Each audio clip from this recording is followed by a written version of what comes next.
नमस्कार, मैं हूं विनय भारद्वाज। ताज़ा विशेष में आप सबका स्वागत है। हम तुम्हें भुला न पाएंगे में आपका स्वागत है। आज हम रफ़ी साहब को रुखसत हुए 32 वर्ष हो गए हैं, पर रफ़ी साहब की वह आवाज़ आज भी उनके चाहने वालों के दिलो दिमाग में तरोताज़ा है। उनके 32वें पुण्यतिथि पर ताज़ा टीवी की तरफ से हम उन्हें श्रद्धांजलि अर्पित करते हैं। आज हम बात करेंगे रफ़ी साहब के उन गीतों की जिस पर हमारा देश ही नहीं बल्कि विदेशों में बसे उनके चाहने वाले भी खूब पसंद करते हैं। लेकिन उससे पहले आइए देखते हैं रफ़ी साहब की बचपन से जुड़ी कुछ कहानियों की तरफ, उनके गीत संगीत की तरफ जो उन्हें इस दुनिया में ले आई।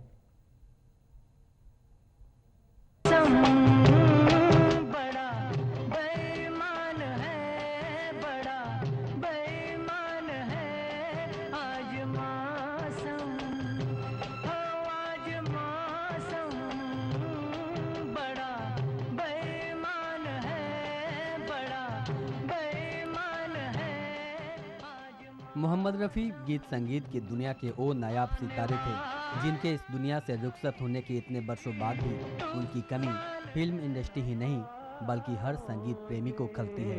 हाँ, तुम मुझे यूं भुला न पाओगे, जब कभी भी सुनोगे गीत मेरे, संग संग तुम भी गुनगुनाओगे।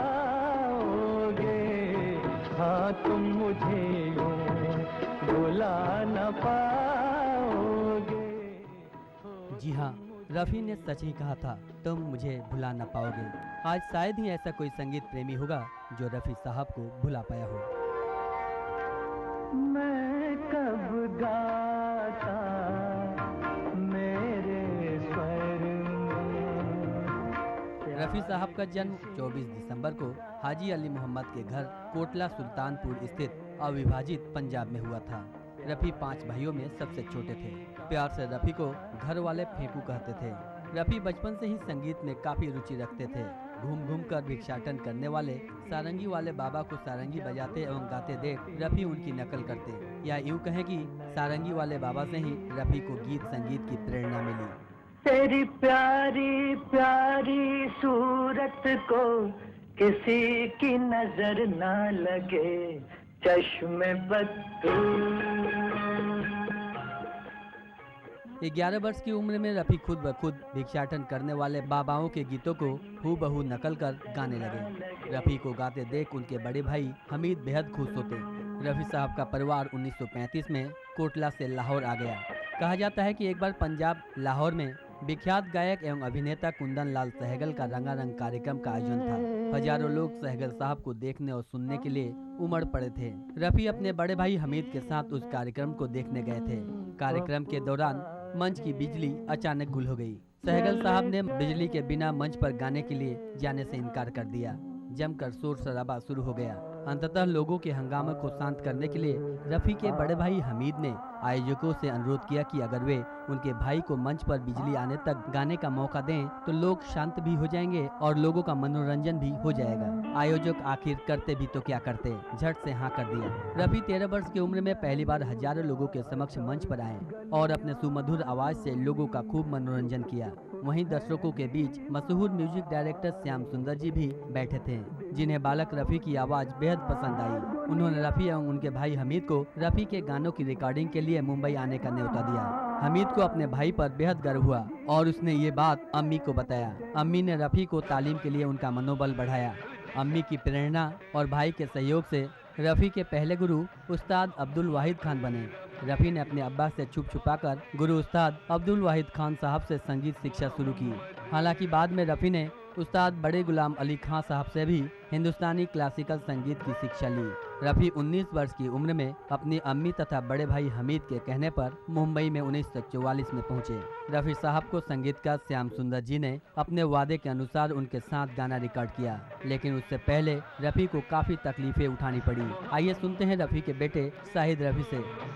अब्बा ताया हमारे अपने चना फाँकते थे, चना फाँक के पानी पीते और उसी में दिन गुजारा करते थे। काफी अपने दिन ऐसे उन्होंने गुजारे और अपना रियाज बेशक वो कहते थे, वो सुबह सुबह अपना करीब 4 बजे उठते थे और चौपाटी वहाँ पे नजदीक था तो वहाँ पे आलाप, वहाँ पे रियाज अपना उधर ही करते थे। क्योंकि इतना छोटा ब्रिज खोली थी तो वहाँ पे लोगों को डिस्टर्बेंस होता था, इसी वजह से उधर अपना थोड़ा सा अपना अलग करते थे। और उसके बाद अपना ऊपर वाले की मेहरबानी थी, अल्लाह का शुक्र था कि मतलब अपना दादर में अपना स्टूडियो हुआ करता था, अभी मुझे नाम याद नहीं आ रहा है। वहाँ पे एक दिन उन्होंने श्याम सुंदर साहब की गाड़ी देखी जाते हुए, तो उधर का जो दरबान था, मतलब जो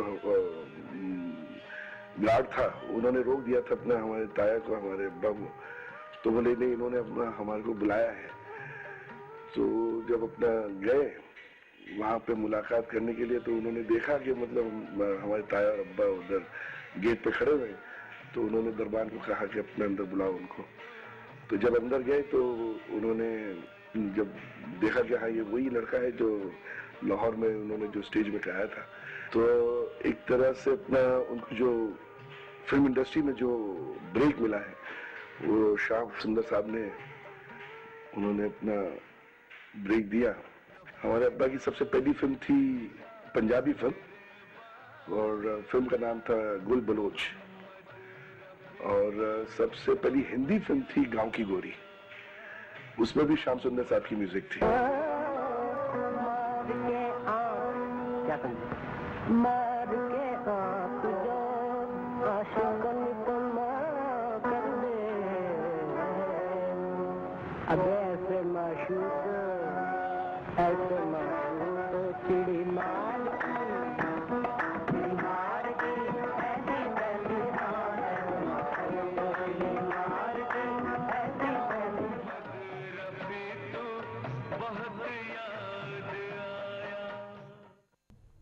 मोहम्मद साहब ऐसी शख्सियत थे जिन पर जितनी भी बात की जाए उतनी ही कम है।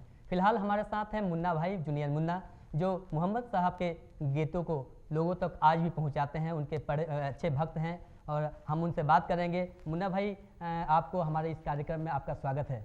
शुक्रिया। तो हम आपसे जानना चाहेंगे कि आप तो लंबे समय से मोहम्मद रफ़ी के गाने को पहुंचाते हैं लोगों तक, जहन तक। कब से आए आप इस गाने के दुनिया में, मोहम्मद साहब के गाने को लेकर? मुझे तो बचपन से ही शौक़ था, उनके गाने सुनते आए हैं और हर गीत बदन को थिरका देने वाला गाना रहता था, दिल में लगता था।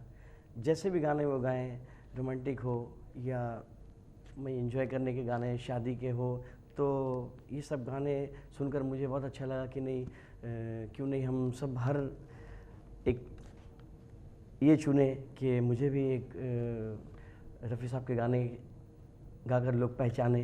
तो मुझे शौक़ हुआ, तो मैं बचपन से किसी क्लब में गाने के लिए कि भाई मुझे भी गाना है तो सीखना है, तो उन्होंने मशवरा दिया। अच्छा उस्ताद भी पकड़े में, तो हमारे उस्ताद सुब्राती खान साहब हैं, नूरुल्लाह खान साहब हैं, मेहताब उस्ताद भी हैं और हमारे ओम प्रकाश जी भी हैं जो ओम प्याली के नाम से मशहूर है, ये भी मेरे उस्ताद हैं। इनसे भी मैं बहुत ज्ञान लिया है।